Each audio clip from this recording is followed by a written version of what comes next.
नमस्कार दोस्तों, आइए जानते हैं आज की एक बहुत ही कॉमन समस्या एड़ी के दर्द की।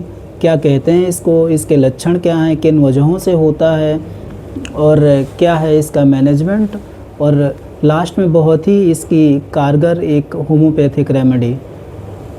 ये जो एड़ी में दर्द होता है ये एक्चुअली पैर के तलवे में हमारे जो फेसिया होती है उस फेसिया में इन्फ्लेमेशन हो जाता है, स्वेलिंग हो जाती है, तो उसकी वजह से पेन होने लगता है। इसको प्लांटर फेसाइटिस कहते हैं।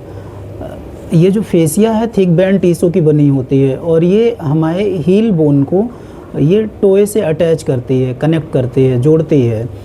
तो इसमें क्या होता है, इन्फ्लेमेशन हो जाता है, स्वेलिंग हो जाती है, सूजन आ जाती है, जिसकी वजह से इसमें दर्द होने लगता है। अब इसके जो लक्षण हैं, तो इसका जो सबसे पहला लक्षण है ये हील पेन होता है बहुत ज़्यादा। अब पेन कैसे होता है, पेन जब भी आप ज़्यादा देर तक बैठे हैं और उसके बाद जब आप चलना शुरू करते हैं तो आपको दर्द होना शुरू हो जाएगा। जब आप लगातार चलते रहते हैं तो इस दर्द में आपको बहुत ज़्यादा आराम मिल जाता है, काफ़ी हद तक दर्द नॉर्मल होने लगता है। उसके बाद लॉन्ग लास्टिंग जैसे आपने चला, उसके बाद फिर से जब आप बैठ जाएंगे और फिर चलना शुरू करेंगे तो फिर आपको पेन होगा। तो इसका ये ऐसा ही चलता रहता है, जब भी आप ज़्यादा देर तक रेस्ट लेंगे उसके बाद चलेंगे तो पेन होगा, और कंटिन्यूअस चलने पे ये पेन में आपको काफ़ी रिलैक्स फील होता है। नेक्स्ट है कि जो इसका पेन होता है बड़ा शार्प और स्टैबिंग पेन होता है, एकदम चुभने वाला दर्द होता है, जैसे कांटा चुभता है वैसा एकदम शार्प पेन होता है इसका। और जो अफेक्टेड एरिया है वहाँ पे बहुत ज़्यादा टेंडरनेस होती है, छूने पे दर्द होने लगता है। अब इसके कारण क्या क्या हैं, क्या कॉज हैं इसके, क्यों होता है, तो इसका जो सबसे मोस्ट इम्पॉर्टेंट जो कॉज है एक्सोस्टोसिस ऑफ कैल्केनियम बोन है। तो जैसे बहुत से लोगों को कैल्केनियम बोन पे एक्सोस्टोसिस हो जाता है, उसकी वजह से पेन होने लगा, बट ये मेन कारण है। इसके अलावा भी बहुत सारे रीज़न होते हैं जिनकी वजह से पेन होता है, जैसे कि आप ओवर यूज बहुत ज़्यादा करते हैं फुट का। जिन लोगों का काम ऐसा होता है कि वो ज़्यादा देर तक खड़े रहते हैं और रनिंग करते हैं या अधिकतर टाइम वो खड़े रहते हैं, तो उनमें फुट का बहुत ज़्यादा ओवर यूज हो जाता है, जिसकी वजह से उनको पेन होने लगता है, इन्फ्लेमेशन हो जाता है। नेक्स्ट जो इसका कारण है ओवर वेट या ओबेसिटी कह सकते हैं, जिनका वेट कंट्रोल नहीं है, ओवर वेट हैं, बहुत ज़्यादा वेट है, उसकी वजह से जो हमारे कैल्केनियम बोन है उस पर बहुत ज़्यादा प्रेशर पड़ता है, तो इन्फ्लेमेशन हो जाता है और फिर उसको पेन होने लग जाता है। अगला जो इसका कारण है वो फुटवियर की वजह से होता है, जो इल फिटनेस ऑफ शूज कह सकते हैं, या जो फीमेल्स होती हैं हाई हील वाली शूज वगैरह पहनती हैं, तो उसकी वजह से पेन होने लगता है, क्योंकि उसमें आर्च का जो एंगल होता है वो डिस्टर्ब हो जाता है, जिसकी वजह से पेन होता है, इन्फ्लेमेशन हो जाता है और स्वेलिंग हो जाती है।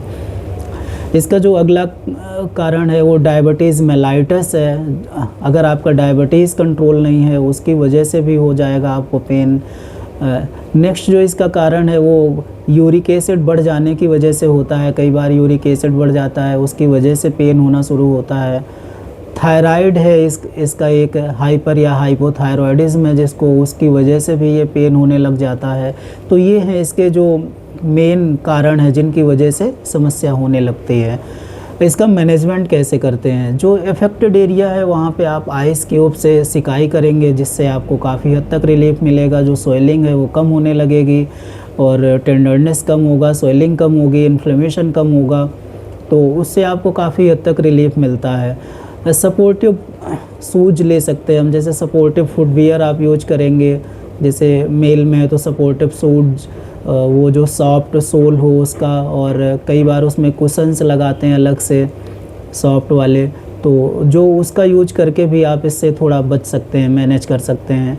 इसमें जो अफेक्टेड एरिया है वहाँ पे आप इसकी मसाज करेंगे तो भी उससे आपको काफ़ी रिलीफ मिलेगा। मसाज के लिए आप कोई भी ऑयल यूज कर सकते हैं।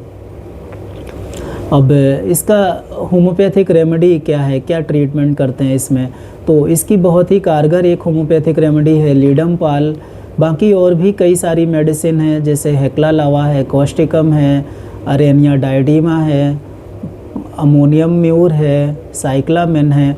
ऐसी कई सारी रेमेडी हैं जो इसमें बहुत अच्छा वर्क करती हैं।